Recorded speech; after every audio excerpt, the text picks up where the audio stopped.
कामाद्वेषात् भयात् स्नेहा यथा भक्तेश्वरी मना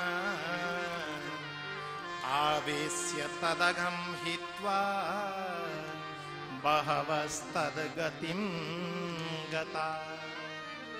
किसी भी हालत में भगवान को स्नेह से, काम से, भय से, द्वेष से, किसी भी हालत में यदि परमात्मा को स्मरण किया जाए तो वो कल्याण करता है। किस किसने किया, यहां पर उदाहरण दिया, गोप्य कामात् भयात् कंसो। गोपियों ने भगवान को काम भाव से भजा, उनको प्राप्त कर पाई गोपियां।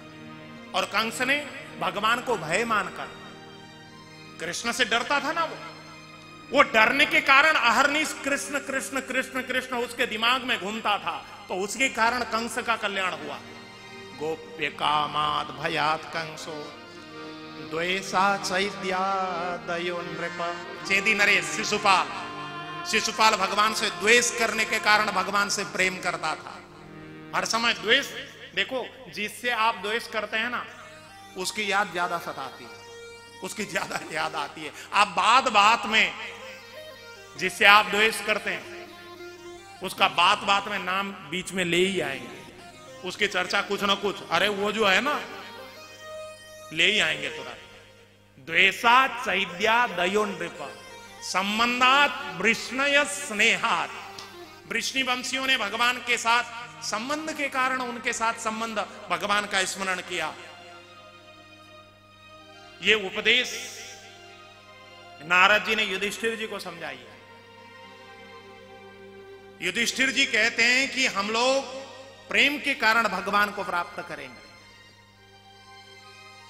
भगवान को बस भजन होना चाहिए भाई, किसी भी तरह से हो, द्वेष से लो।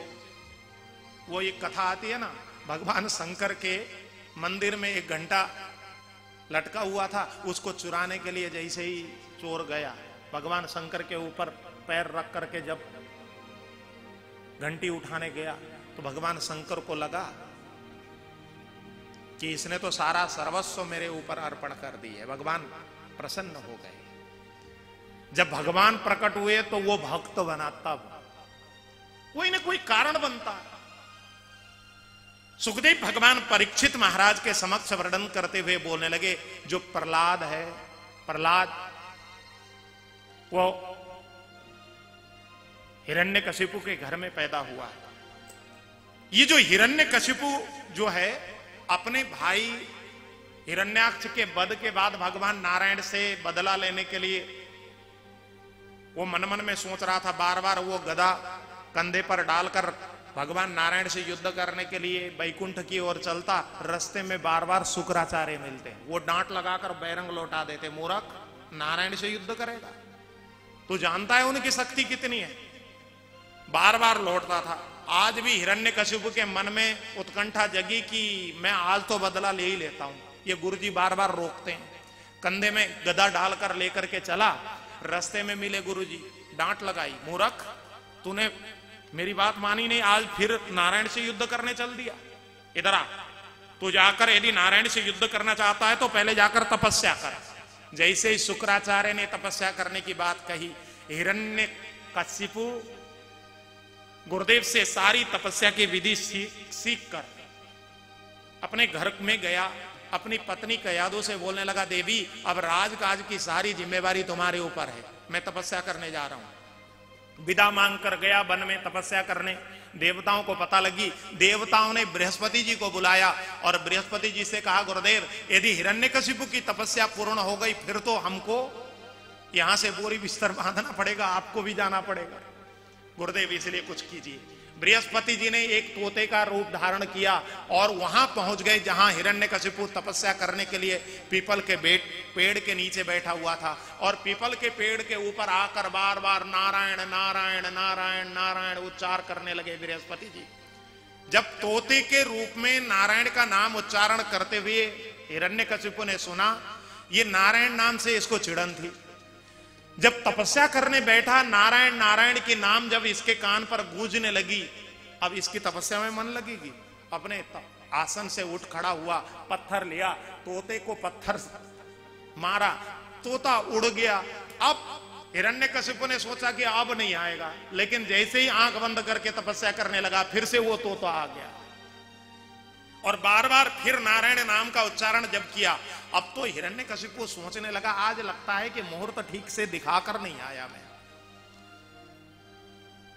दूसरे जगह वहां से दूर पहाड़ी के तलहटी पर जाकर वहां तपस्या करने के लिए फिर जाकर प्रयास किया, फिर भी वो तोता फिर भी वहां पर भी पहुंचा। और आज हिरण्यकशिपु तिलमिलाता हुआ वापस जब घर में लौट करके आया है, कयाधु ने देखा मेरे पतिदेव तो तपस्या करने के लिए गए थे, हजारों वर्ष बाद आऊंगा कहा था, ये तो आ गए 2-4 घंटे में, क्या हो गया इनको। भीतर दौड़ करके गई, सुवर्ण की कलश में जल भरकर लेकर के आई और सीधे पतिदेव का स्वागत करने के लिए द्वार पर पहुंची। हिरण्यकशिपु के आते ही हिरण्यकशिपु के चरण पखारे कयाधु ने, हाथ जोड़कर बैठे बैठे नीचे जमीन में बैठे बैठे ही, क्योंकि चरण धोने के लिए बैठी थी, हाथ जोड़कर प्रश्न किया, पतिदेव आप तो हजारों वर्ष की तपस्या करने के लिए गए थे लेकिन एक ही दिन में लौट करके आ गए, ऐसा क्या हो गया। जब प्रश्न किया हिरण्यकशिपु ने कहा, देवी क्या बताऊं, जहां मैं तपस्या करने बैठा था उस पेड़ के ऊपर एक तोता आकर बार बार नारायण नारायण नारायण नारायण इतना कहना था। 4 बार जब अपने पति के मुख से नारायण का उच्चारण सुना, कयाधु तो गदगद हो गई, वाह मेरे प्रभु तेरी क्या माया है, मेरे पति के मुख से आज तक मैंने कभी नारायण नाम का उच्चारण सुना नहीं था और आज इनके मुख से नारायण नाम का उच्चारण। मन ही मन कयाधु सोचने लगी आज मैं इनके मुख से 108 बार की नारायण नाम की माला पूरी करवाऊंगी। ऐसा सोचकर कयाधु ने तुरंत बहाना किया और कहा, अरे पतिदेव मैं भी कैसी बावली, आपको द्वार पर ही खड़ा करके प्रश्न कर दिया, आइए आइए भीतर जाकर बात करेंगे।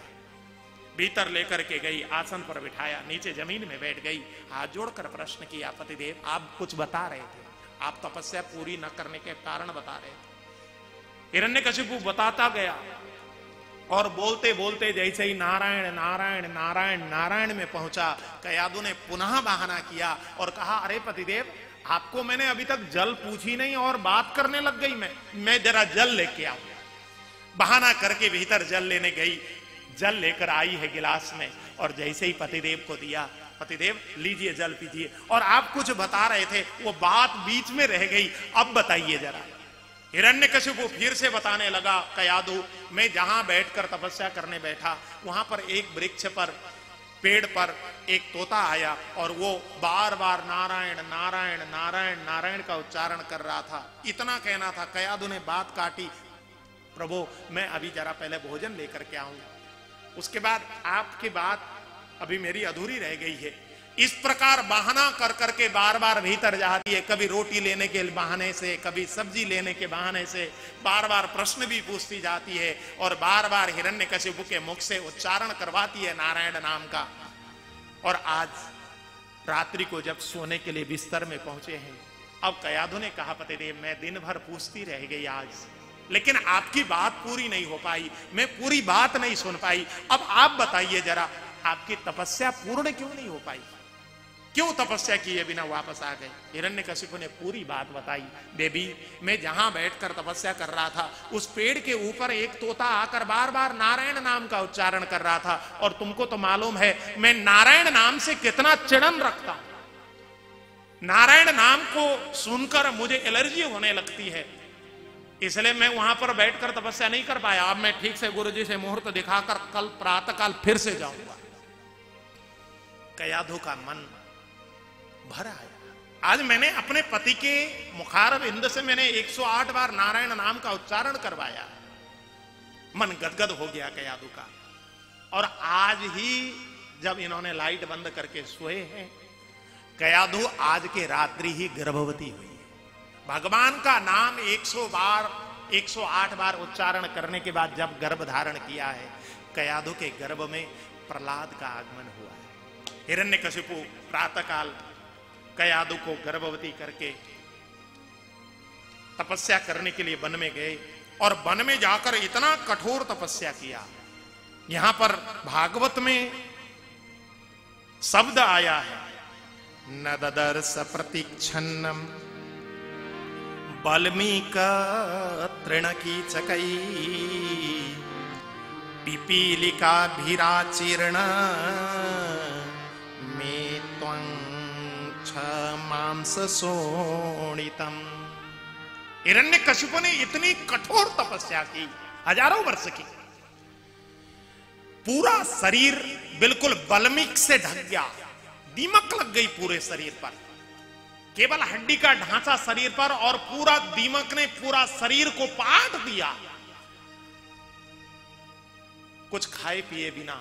इस प्रकार की कठोर तपस्या हिरण्यकशिपु ने जब हजारों वर्ष की, ब्रह्मा जी को हिरण्यकशिपु को वरदान देने आना ही पड़ा। जब ब्रह्मा जी आए, हिरण्यकशिपु ने ब्रह्मा जी के सामने अपनी मांग मांगी। ब्रह्मा जी ने कहा कि वरदान मांगो।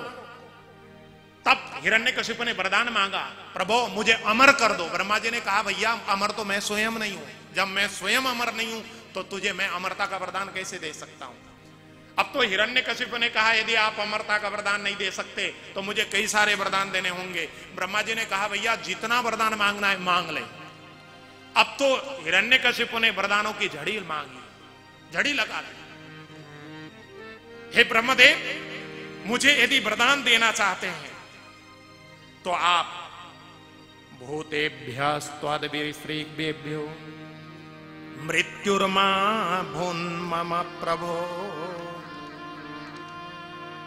प्रभो मुझे कोई भी प्राणी,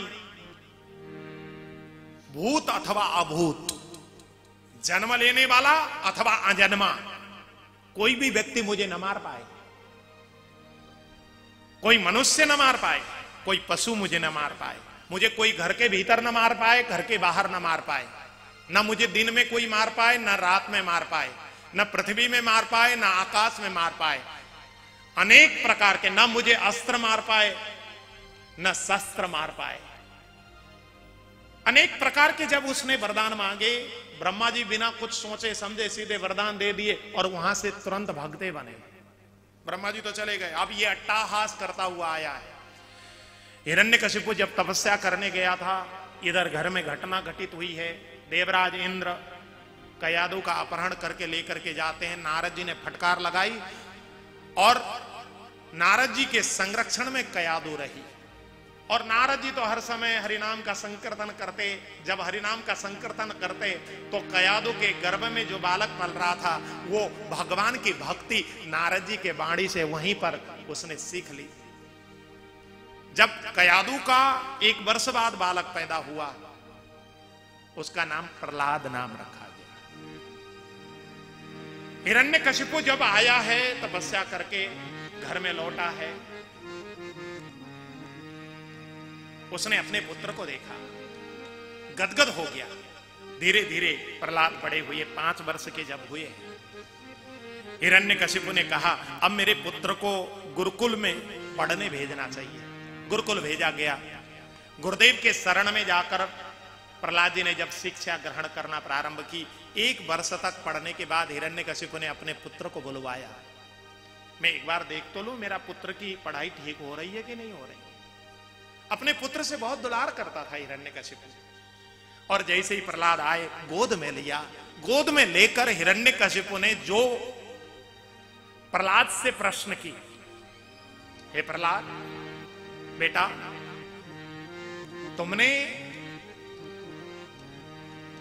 जो गुरुदेव के आश्रम में जो चीजें सीखी है, जो ज्ञान प्राप्त किया है, उस ज्ञान को मेरे समक्ष वर्णन करो। क्या ज्ञान प्राप्त की?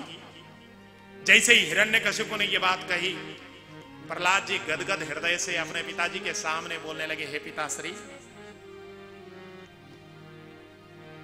ये संसार में ज्ञान का जो परम कल्याण का जो साधन है, मुझे एक ही ज्ञान समझ में आता है, उसके अलावा और कुछ नहीं आता पिताजी। इतना कहना था। प्रहलाद जी को हिरण्यकशिपु ने कहा, कहो बेटा, क्या तुमको समझ में आता है? अब प्रहलाद जी ने कहा, पिताश्री तत्साधु मन्ये सुरवर्य देहिना, तत्साधु मन्ये सुरवर्य देहिना, सदा समुद्विग्न धियाम सद्गृहा, सदा समुद्विग्न धियाम सद्गृहा, हित्वात्मपातं गृहमन्धकूपं, हित्वात्मपातं गृहमन्धकूपं, वनं गतो यद्धरिमाश्रयेत, वनं गतो यद्धरिमाश्रयेत। हे पिताश्री, ये संसार में जो भी जन्म लेकर आया है, वो यदि अपना कल्याण करना चाहता है तो उसको अपने घर को परित्याग करके वन में जाकर परमात्मा का चरण का शरणाश्रित हो जाना चाहिए। इतना सुनना था, हिरण्यकशिपु तो तिल मिला गया। अरे दोस्त, मैंने अपनी पूरी प्रजा में डिडोरा पिटवा रखा है कि मेरे सामने कोई हरि की चर्चा नहीं करना, हरि का गुणानुवाद नहीं करना। मैंने सारे साधुओं को, साधे ब्राह्मणों को जो हरि का संकीर्तन करते थे, सबको जेल में ठूस दिया है, और मेरा अपना पुत्र मेरे ही सामने इस प्रकार का कीर्तन करता है। हिरण्यकशिपु तिलमिला गया और अपने गोद में बिठाया हुआ पुत्र को हाथ से पकड़ा और नीचे जमीन में पटक दिया। धड़ाम से गिरे बालक प्रहलाद। लेकिन देखो मेरे भाई बहन, जो परमात्मा के आश्रित रहता है ना, वो निर्भय रहता है, उसको कोई भय नहीं रहता। अपने पिता के इतने बड़े क्रोध के बाद भी प्रहलाद घबराए नहीं। प्रहलाद जी महाराज अब तो परमात्मा का बिल्कुल भाव से, परमात्मा की छवि, गोविंद की छवि, मेरे ठाकुर की छवि, जो अत्यंत सुंदर ठाकुर है, जो मेरा बांके बिहारी लाल है, उनकी छवि उनके मन मस्तिष्क पर और ज्यादा विचरण करने लगी। पिताजी के क्रोध को देखकर अब तो और ज्यादा भाव विफलित हो गए प्रहलाद, और आज मेरे बांके बिहारी लाल को याद करते हुए बार बार पुकार करने लगे, क्योंकि उनको अपना बांके बिहारी लाल के अलावा और कुछ दिखाई नहीं देता, क्योंकि मेरे ठाकुर हैं ही इतने प्यारे। हाँ? हम लोग भी जब जाते हैं तो बिहारी जी के मंदिर में कितने प्यारे लगते हैं। कितना प्यारा प्यारा लगे मुरली मनोहर, कितना प्यारा प्यारा लगे मुरली मनोहर, नजरे उतारो चरण पधारो, नजरे उतारो चरण पधारो, राधा श्याम सुंदर, कितना प्यारा प्यारा लागे मुरली मनोहर, कितना प्यारा प्यारा लगे मुरली मनोहर।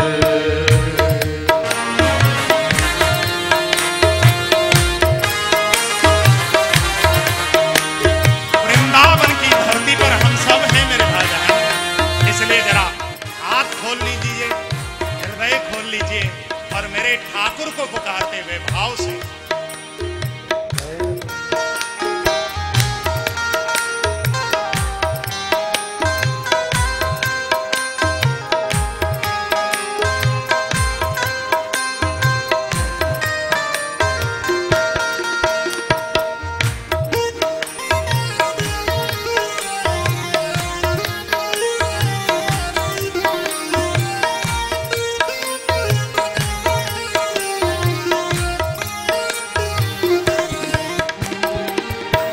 मुस्कान मंद होठों की नैनों से तुम नचाते, मुस्कान मंद होठों की नैनों से तुम नचाते, पीतांबर पीला तन पे ऋतुराज देख लगाते, पीतांबर पीला तन पे ऋतुराज देख लगाते,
बाकी है घर में लकुटी, बाको ही तेरो पटका। बाकी है घर में लकुटी, बाको ही तेरो पटका। बाके ही नैन भृकुटी, गोपिन के संग में मटका। बाके ही नैन भृकुटी, गोपिन के संग में मटका। कुर्बान तुझ पे मेरा दिल, कुर्बान तुझ पे मेरा दिल। श्यामा श्याम करुणा कर, कितना प्यारा प्यारा लागे मुरली मनोहर। कितना प्यारा प्यारा लागे मुरली मनोहर।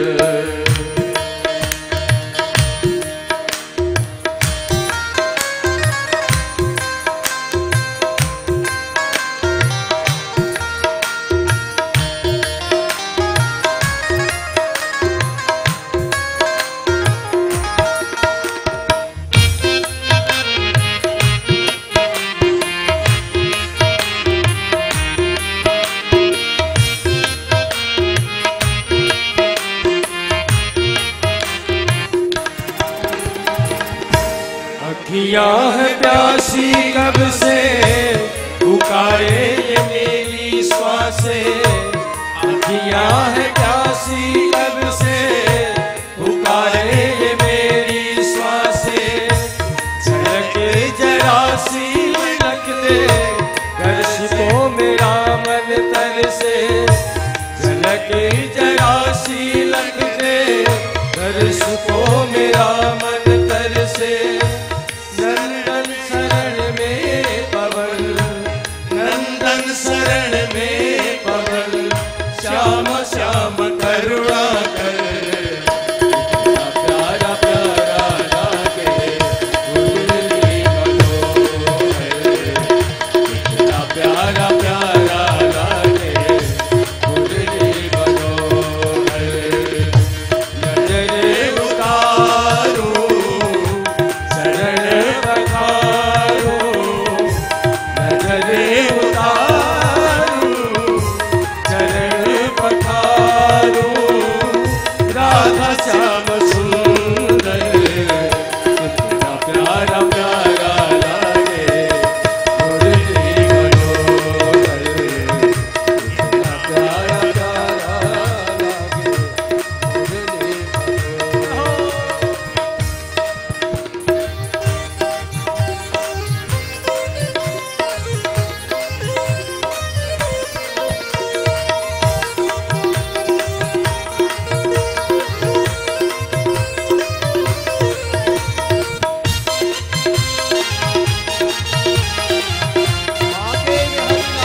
जय हो।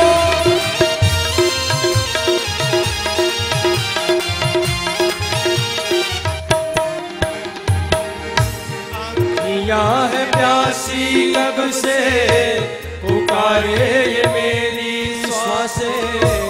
अखियाँ है प्यासी कब से, पुकारे ये मेरी श्वासें। झलके जरा सी लग दे, दर्श को मेरा मन तरसे। झलके जरा सी लग दे, दर्श को मेरा मन तरसे।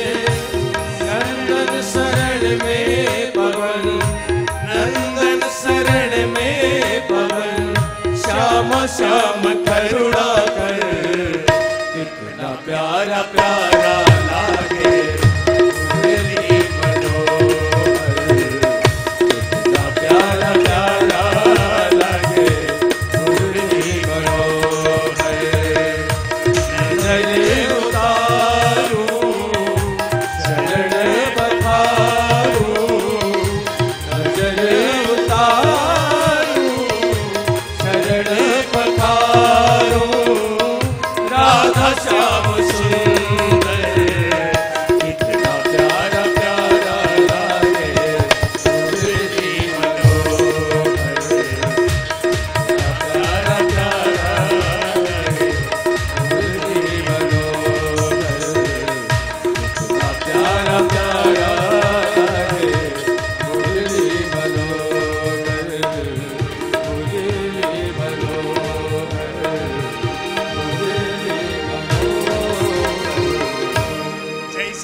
बांके बिहारी की मस्ती में प्रहलाद जी अपने पिता के ही सामने इस प्रकार झूमने लगे। अब तो हिरण्यकशिपु आग बबूला हो गया, चीखने लगा, अरे दुष्ट, ये क्या करता है?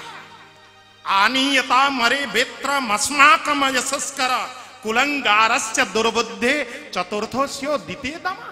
अरे दुष्ट, अरे दुर्बुद्धि, अरे कुलंगार, मेरा डंडा लेकर आओ जरा, इसके ऊपर मैं डंडे से प्रहार करूंगा। सीधे हुक्म दिया है। उच्च आसन पर बैठा हुआ हिरण्यकशिपु जब गरज रहा था, सारे सभासद थर थर कांपने लगे। कयाधु ने कहा, पतिदेव, आपके पुत्र को नारायण की भक्ति नहीं करनी, ये आपका आदेश उसको मालूम ही नहीं था। एक बार तो माफ करिए, वो अबोध बालक है। जैसे ही कयाधु की बात सुनी, हिरण्यकशिपु ने चेतावनी देकर पुनः गुरुजी के जो पुत्र जो इसकी शिक्षा दीक्षा करा रहे थे, उनको आदेश दी, आज के बाद कभी इसके मुख से नारायण नाम का उच्चारण नहीं होना चाहिए। आदेश देकर जैसे ही गुरुजी को सौंपा है प्रहलाद को लेकर जैसे ही गुरुपुत्र संड और अमरक गुरुकुल की ओर चले, रास्ते में समझाते हुए चले, पुत्र, तेरे पिता के सामने जाकर आज के बाद कभी भी नारायण भक्ति की बात मत करना, कभी भगवान नारायण का नाम मत लेना। लेकिन प्रहलाद के मन में तो मेरे गोविंद बस चुके हैं, वो कहां छोड़ने वाले। एक वर्ष बाद पुनः हिरण्यकशिपु ने अपने पुत्र से मिलने की इच्छा जाहिर की। पुनः गुरुपुत्र लेकर के आए और जैसे ही हिरण्यकशिपु ने प्रश्न किया गोद में लेकर प्रहलाद को कि भैया अब तो तूने कुछ अच्छी चीजें सीख ली होगी ना। प्रहलाद जी ने कहा, हाँ पिताजी, अब तो मैंने 9 बातें सीख ली। 9 बातें? कौन कौन से? अच्छा बता। प्रहलाद को पिछले बार की घटना याद आ गई। पिता के गोद से उतरे और सामने खड़े हुए हाथ जोड़कर बोलने लगे, पिताश्री, भगवान की जो भक्ति की जाती है उसको नवदा भक्ति बोलते हैं, और नवदा भक्ति 9 है। श्रवणम कीर्तनम विष्णु स्मरणम पाद सेवनम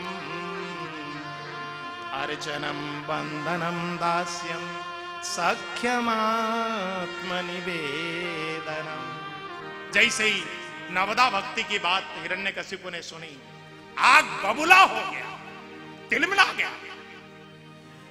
दोनों गुरुपुत्र वहां पर खड़े थे, संड और अमर, उनकी ओर जैसे ही लाल नेत्र से देखा, दोनों के दोनों संड और अमर बिल्कुल गिड़गिड़ाते हुए राजा हिरण्यकशिपु के सामने प्रस्तुत हुए और रोते हुए बोलने लगे, राजन, न मत प्रणीतम न पर प्रणीतम सुतो वदत्ते सतवेन्द्र शत्रो नैसर्गिकी मतिरस्य राजन नियच्छमन्युं कददास्ममान। हे राजन, तुम्हारे पुत्र को ना हमने नारायण भक्ति की बात सिखाई है, ना और किसी ने सिखाई है। गुरुकुल में हम सबके सामने कभी भी ये नारायण की नाम तक उच्चारण नहीं करता, लेकिन आपके सामने आता है तो पता नहीं क्या हो जाता है इसको। जैसे ही गिड़गिड़ाते हुए गुरु के पुत्र संड और अमर के इस प्रकार बोलने लगे, अब तो हिरण्यकशिपु ने सीधे आदेश दिया, इस बालक को ले जाकर ऊंचे पर्वत से गिराओ। बालक प्रहलाद को ले जाया गया, ऊंचे पर्वत से गिराया गया, लेकिन ऊंचे पर्वत से गिराने पर भी बाल बांका नहीं हुआ है बालक प्रहलाद का। थोड़ी देर में तो टहलते हुए बालक प्रहलाद आ गए राजभवन में। हिरण्यकशिपु ने प्रहलाद को मरवाने के लिए जहरीले सर्प मंगवाए, विष पान करवाया, अनेक प्रकार के उपक्रम किए। अंत में होलिका के गोद में बिठाकर अग्नि लगाई गई, होलिका जलकर स्वाहा हो गई, लेकिन बालक प्रहलाद जलती हुई अग्नि में से अपने आप चलते हुए बाहर निकले, उनका बाल बांका तक नहीं हुआ। हार मान गया हिरण्यकशिपु, मारने का अनेक प्रयत्न करता है, लेकिन प्रहलाद को जब नहीं मार पाया, अंत में फिर से गुरुकुल भेजता। जब गुरुकुल में जाकर बालक प्रहलाद ने जब पढ़ाई करना प्रारंभ की, हिरण्यकशिपु का आदेश आया कि उसको पढ़ाना नहीं है, उसको काल कोठरी में डालना है। जेल में डाल दी गई, गुरुकुल के जेल में, अंधेरा कमरा। लेकिन प्रहलाद के शरीर से जो भक्ति की जो किरणें जो निकलती थी, भक्ति का जो तेज निकलता था, उस तेज के कारण वो अंधेरा कमरा भी बिल्कुल प्रकाशित होने लगा। प्रत्येक दिन गुरुजी भोजन की थाली नीचे दरवाजे से नीचे से सरका देते और प्रहलाद ठाकुर के भजन में बिल्कुल मग्न रहता। एक दिन की बात, गुरु जी कहीं किसी काम से बाजार गए हुए थे। प्रहलाद अकेले गुरुकुल में था, कमरे के भीतर बंद। प्रहलाद के मित्रों को दया आ गई प्रहलाद के ऊपर, सबके सब आए, प्रहलाद के कमरे को खोला, भीतर प्रविष्ट हुए, हाथ जोड़कर निवेदन करते हुए कहा, प्रहलाद भैया, जब तेरे पिता नहीं चाहते कि तू परमात्मा की भक्ति कर, तो तू क्यों जिद में अड़ा हुआ है? तू छोड़ दे नारायण को ना, नारायण का नाम उच्चारण करने की क्या जरूरत है? इतना कहना था, प्रहलाद के आंखों से अश्रु की धारा बहने लगी। अरे मित्रों, तुम असली पिता को छोड़कर नकली पिता की भक्ति करने की बात करते हो। सुनो, तुम भी बालक हो, तुम्हें भी अभी बोध नहीं है। कौमार आचरित प्राज्ञो धर्मान भागवता निह,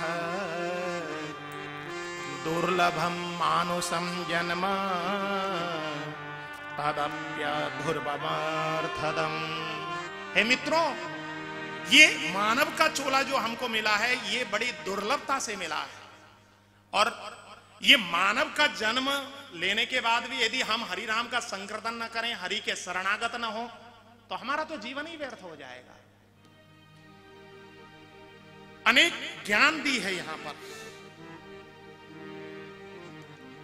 धन धरा के बीच सारा ही धरा रह जाएगा, धन धरा के बीच सारा ही धरा रह जाएगा, पशु भी बंधे रह जाएंगे जब मौत का दिन आएगा, पशु भी बंधे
सच्चा सखा है, उसको छोड़कर हम ये नकली पिता के पास।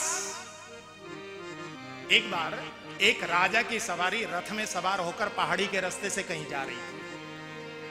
रास्ते में एक छोटा सा सुरंग और गुप्त अंधेरा, उससे जाने का ऐसा रास्ता।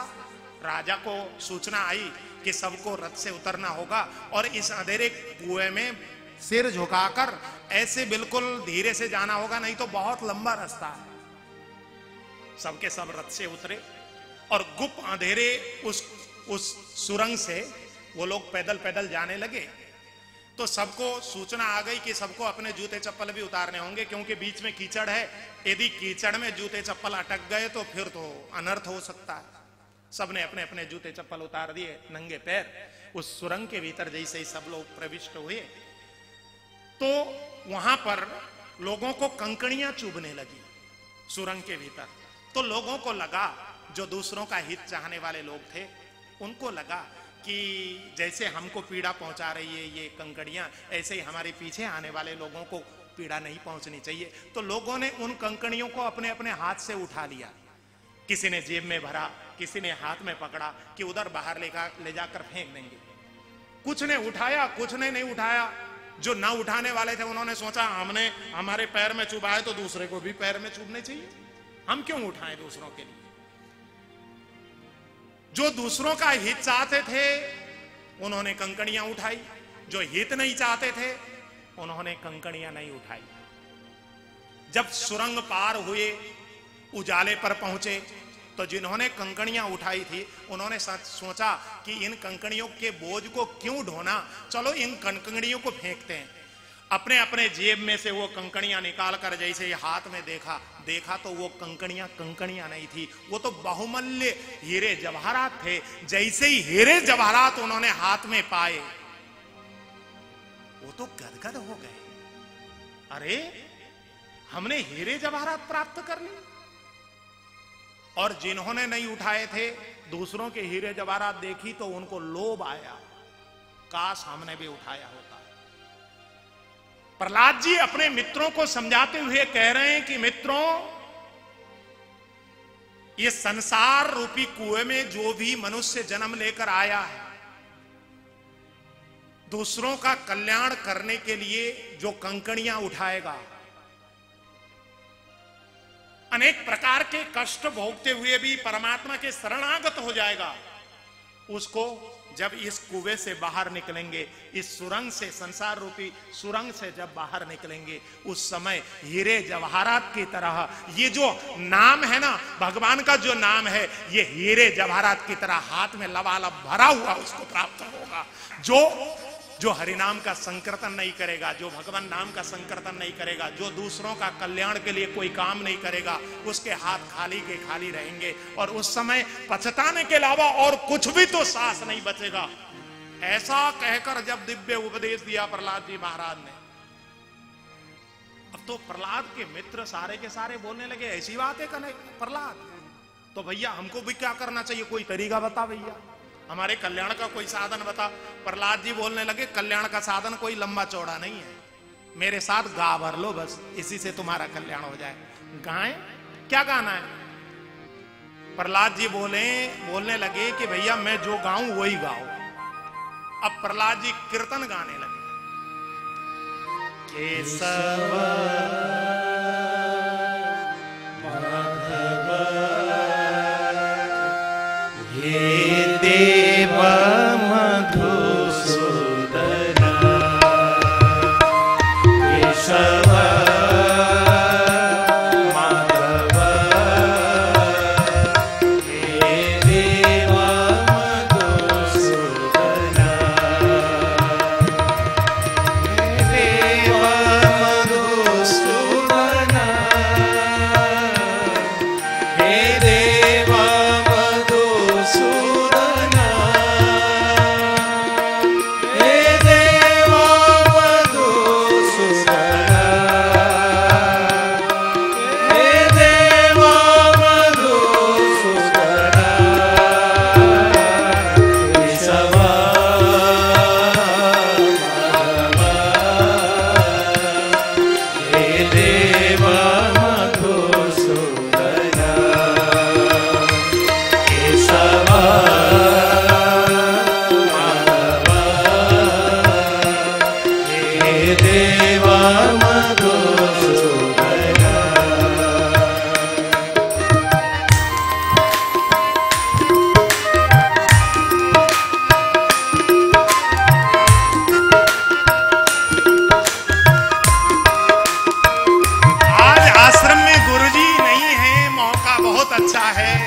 सभी मित्रों को साथ में लेकर प्रहलाद जी झूम झूम कर नृत्य कर रहे हैं।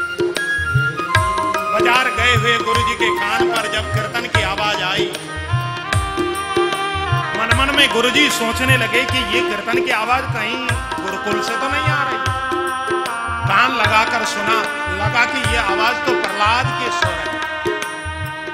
गुरु जी घबराए, यदि गुरुकुल में कीर्तन होगा, हिरण्यकशिपु को मालूम चलेगा, हिरण्यकशिपु छोड़ेगा तो नहीं। घबरा कर दोनों संड अमर्क गुरु जी घबरा कर दौड़े दौड़े जैसे ही गुरुकुल में आए, आकर देखा तो प्रहलाद झूम झूम कर नृत्य कर रहा।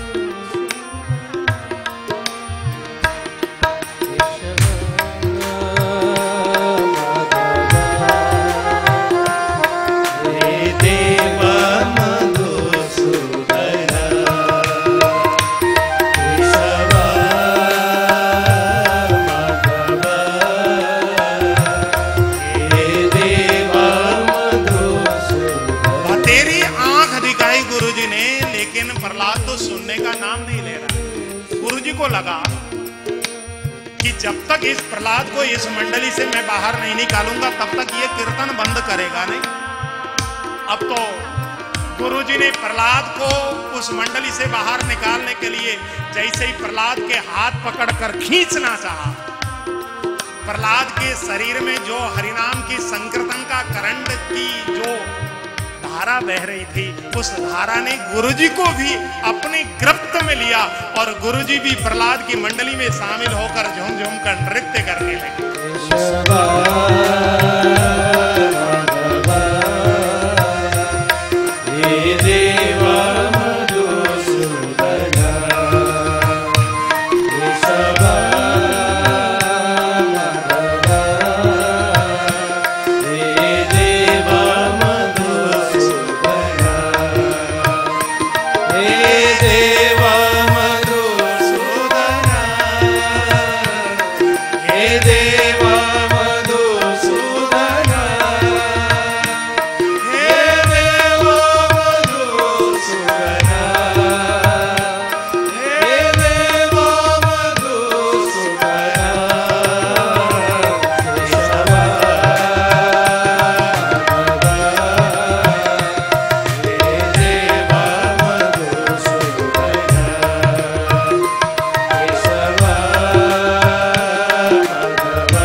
हिरण्यकशिपु के कानों पर पड़ी, हिरण्यकशिपु आग बबूला हुआ, अपने प्रधानमंत्री को कीर्तन रुकवाने के लिए भेजता।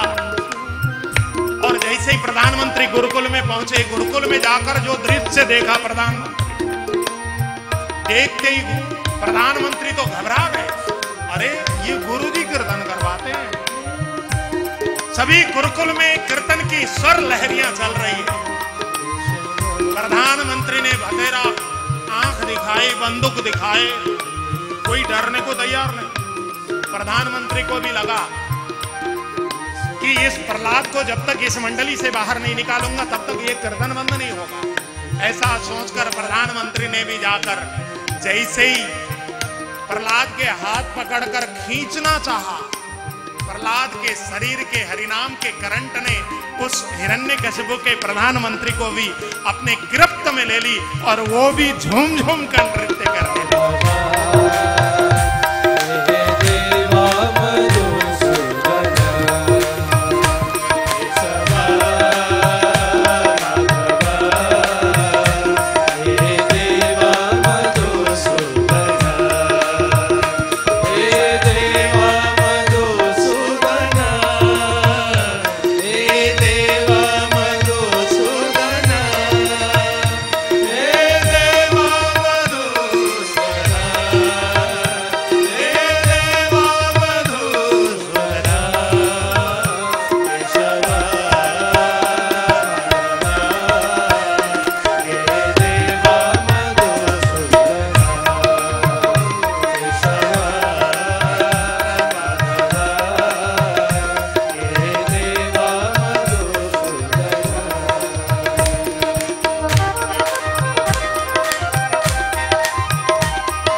भवन में बैठा हुआ हिरण्यकशिपु मन ही मन सोचने लगा, प्रधानमंत्री को भेजा हुआ बहुत देर हुआ, फिर भी ये कीर्तन की स्वर की लहरियां और तेज होती जा रही है, रुकी क्यों?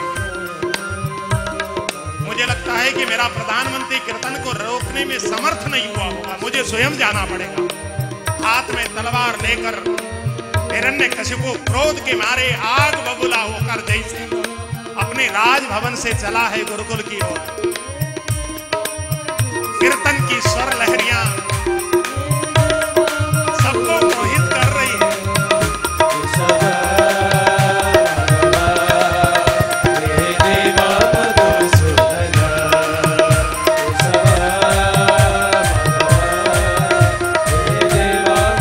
हिरण्यकशिपु जैसे ही गुरुकुल पहुंचा और तमाशा देखा और जोर से जैसे ही चीखते हुए कहा, रे दुष्टों कीर्तन को बंद करो। सबको सांप सूंघ गया, सबके सब घबरा गए, सबके सब प्रहलाद के पीछे आकर, प्रहलाद भैया हमारी रक्षा कर, भैया रक्षा कर, सबको सब गिड़गिड़ाने लगे। प्रहलाद ने निर्भय होकर सबको कहा कि भैया किसी को भी घबराने की आवश्यकता नहीं है। मेरे प्रभु का जिसके ऊपर अनुग्रह है, कोई भी नवग्रह उसके ऊपर कोई बाल बांका नहीं कर सकते। इतना कहना था। हिरण्यकशिपु क्रोध के मारे दांत कटकटाते हुए, आंखें फड़फड़ाते हुए आज प्रहलाद का हाथ पकड़कर लेकर के गया राजसभा में। दुष्ट, तेरा परमात्मा तेरी रक्षा करेगा, कहां है तेरा परमात्मा, बता। प्रहलाद ने कहा, पिताश्री मुझे तो मेरा परमात्मा सर्वत्र दिखाई देता है।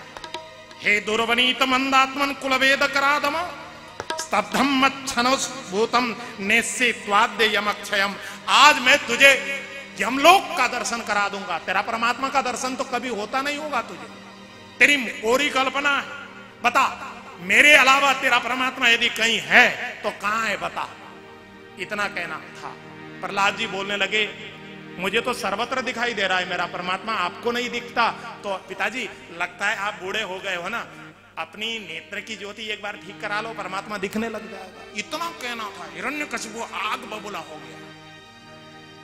हिरण्यकशिपु ने कहा, बता तेरा परमात्मा क्या इस खंभ पर भी है? प्रहलाद जी ने कहा, हां पिताश्री, मेरा परमात्मा इस खंभ पर भी है। जैसे ही भरोसे के साथ प्रहलाद जी ने आज हिरण्यकशिपु के सामने बिल्कुल अपना भरोसा जताया। हिरण्यकशिपु ने अपने म्यान में से तलवार निकाली और जैसे ही खंभ पर जाकर जोर से प्रहार किया, गगड़ गड़गड़ानो खंभ फाड़े कटकटाए, निक्षोर नरनाहर को अति ही भयानो है, ककट कटकटाणे दादे दसन लपलपावे जीव, अधर फरफरावे जीव, पुच्छ व्योम व्यापमानो है, भवर बब्बराने लोग, थथर थथराने धाम, थथर थथराने अंग चिते चहत खानो है, कहत रघुनाथ को भी गरजे नृसिंह जबे, प्रलय को पयोधि मानो तड़पी तत्तनानो, सत्यम विधातुम निजभृत्य वासितम, व्याप्तिम च भूते स्वखिलेषु चात्मना, अदृश्यतात्यद्भुतरूप मुद्वहन, स्तंभे सभायाम न मृगम न मानुषम।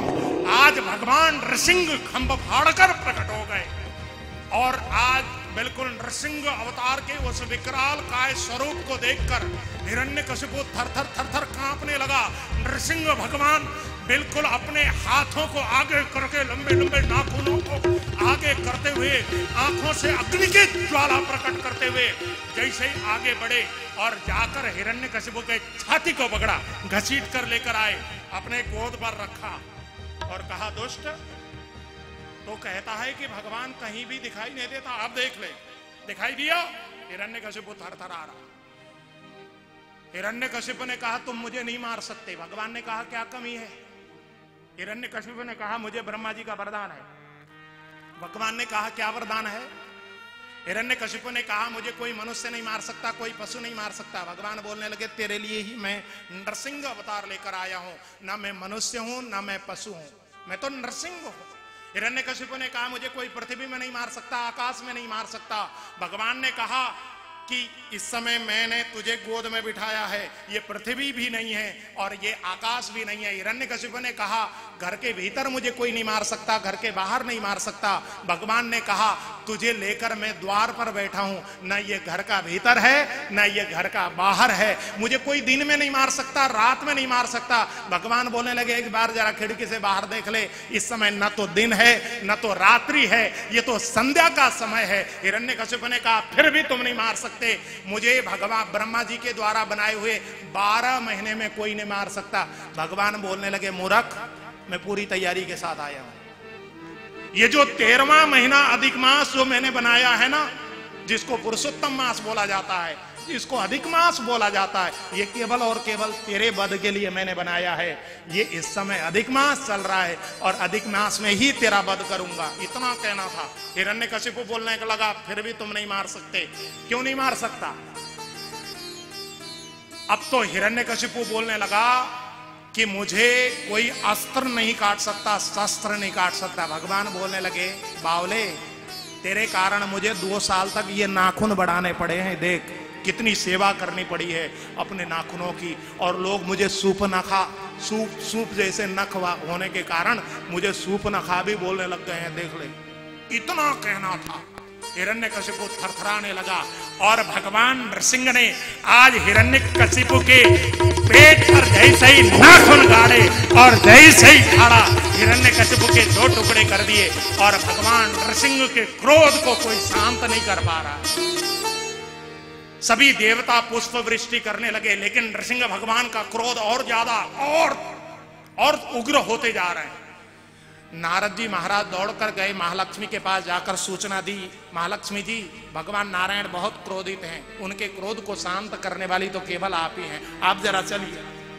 महालक्ष्मी आई, आकर पहले तो महालक्ष्मी को विश्वास ही नहीं हुआ, लेकिन आकर भगवान नारायण के नरसिंह के पैर से, वो कभी भी दर्शन करती है तो पैर से ही करती है, पैर से जब तक यहां तक दर्शन कर रही थी तब तक तो कोई खतरा नहीं था। जैसे ही महालक्ष्मी की नजर भगवान के मुखारविंद पर गई और भगवान नृसिंह ने गर्जन करते हुए जैसे ही अपने बड़ा सा मुंह को खोला और गर्जन की है महालक्ष्मी की ओर, महालक्ष्मी अपना हाथ का कलश वहीं पर पटक कर मैया मैया चिल्लाते हुए वहां से भाग गई। जैसे ही महालक्ष्मी गई, अब क्या करें, देवताओं ने नारद जी को भेजा कि नारद जी कुछ करो। नारद जी गए भोलेनाथ के पास और भोलेनाथ जी आए नंदी पर सवार होकर। भोलेनाथ जी ने प्रार्थना करने की कोशिश की, उसी समय भगवान नृसिंह ने भोलेनाथ की ओर मुंह करके जैसे ही गर्जन किया, जिस नंदी पर सवार थे भोलेनाथ, वो नंदी घबरा गया, पूंछ उठाकर नंदी भोलेनाथ को लेकर वहां से चलता बना। अब तो सारे देवता एक एक करके आकर मनाने लगे, लेकिन कोई भी जब नहीं मना पाया। अंत में नारद जी ने प्रहलाद से कहा, प्रहलाद भैया तेरे कारण ही भगवान नृसिंह का आगमन हुआ है, अतः तू ही जाकर भगवान नृसिंह के क्रोध को शांत कर सकता है, और कोई कर नहीं पाएगा। इतना कहना था। प्रहलाद जी ने 43 श्लोकों से भगवान नृसिंह की स्तुति की है, 43 श्लोकों से। ब्रह्मादयो सुरगण मुनयो सत्वैकतारमतयो वचसा नाराधितुं पुरगुणैः रघुनाथि विप्रो किन्तुष्टुमर्हसि समे प्रहलाद जी ने जो 43 श्लोकों से स्तुति की, भगवान नृसिंह का क्रोध धीरे धीरे धीरे धीरे धीरे धीरे बिल्कुल शांत जब हुआ और अपने सामने नतमस्तक प्रहलाद को जब देखा, भगवान नृसिंह ने प्रहलाद के सामने हाथ जोड़कर क्षमा याचना की। प्रहलाद भैया, इतनी विपरीत परिस्थिति में भी तूने मेरी अहेतु की भक्ति की, तूने मेरे ऊपर कितना ऋण चढ़ा दिया रे, और मैं आने में मैं इतना विलंब करके आया, मुझे क्षमा करना। बोले प्रभु प्यारे अंग कोमले तुम्हारे हाय, असुर ने मारे मम नाम एक गाने में, गिरी से गिराए पुनि जल में डुबाए हाय, अग्नि में जलाए राखी कमी न सताने में, उड़ते लगाए लपटाए प्रभु बार बार, करुणा निधि अब लगे करुणा दिखाने में, मंजुल मुखारविंद चूम चूम कहे प्रभु, क्षमा करो भक्त मोहि देव भैया। भगवान अपने आंखों से अश्रु की धारा बहाते हुए अपने नन्हे से भक्त के सामने जब बार बार क्षमा की याचना कर रहे हैं, उस समय प्रहलाद के आंखों से आंसुओं की धारा बहने लगी। प्रभु, मुझ अबोध बालक